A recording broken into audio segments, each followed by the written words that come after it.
Hi, Cat's Cradle here. I try to keep up to date with the latest research on GMO, and I came across this video this week. Actually, it's a series of 4 videos that were posted on YouTube. It's an interview with Jeffrey Smith, who is a consumer advocate. He's very concerned about our consumption of GM foods, and he wrote Genetic Roulette and let me think of the name of the other, Seeds of Deception. And he gives a great interview. Now, the interviewer is Alex Jones, and love him or hate him, if you can put up with him through this interview, you're going to get some information that will make your jaw drop. And even this guy, I'm sure he knows that that going on the Alex Jones show is a great way to get some exposure here. And when Alec interrupts him and butts in like he typically does with his guests, you can see this guy. He's just a nice guy and just kind of grins and patiently puts up with that in order to get his message out.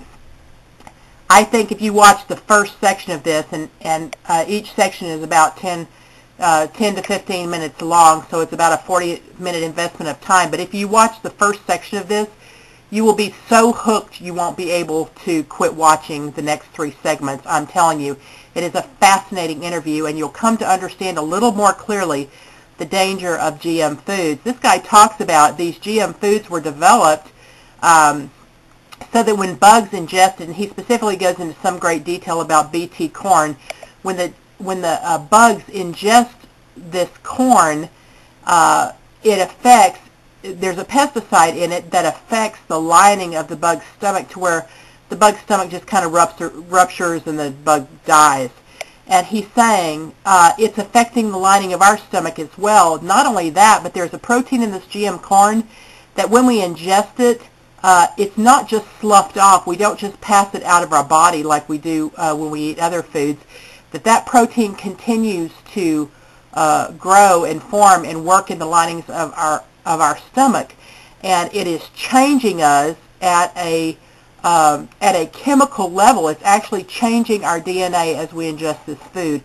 Very scary stuff, and I can't help but draw a parallel between all the uptick in diseases that we're seeing, specifically in the arena where I work, in the field of education, as we see more and more students with autism, and as I have witnessed myself, parents who change their children's diet and take them off processed foods, those children are changed and they become better. I have seen one child in particular who the first 3 years of his life, well, almost 4 years of his life, never said a word, not a single word, and they thought he was incapable of that, and she began changing his diet and taking him off all processed foods. And to see that child today, he's almost 8 years old, it is remarkable. You would never dream it's the same child. And so I'm a believer. I am a believer that we are killing ourselves with these GM foods, and it is by design. Please, if you don't watch anything else I make, any other video that I put up on YouTube this whole year, please watch this.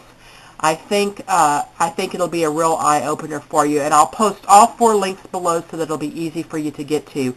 Please come back and leave feedback after you've watched it and let me know what you think. I'm really interested in that. That's all for now. Cat's Cradle.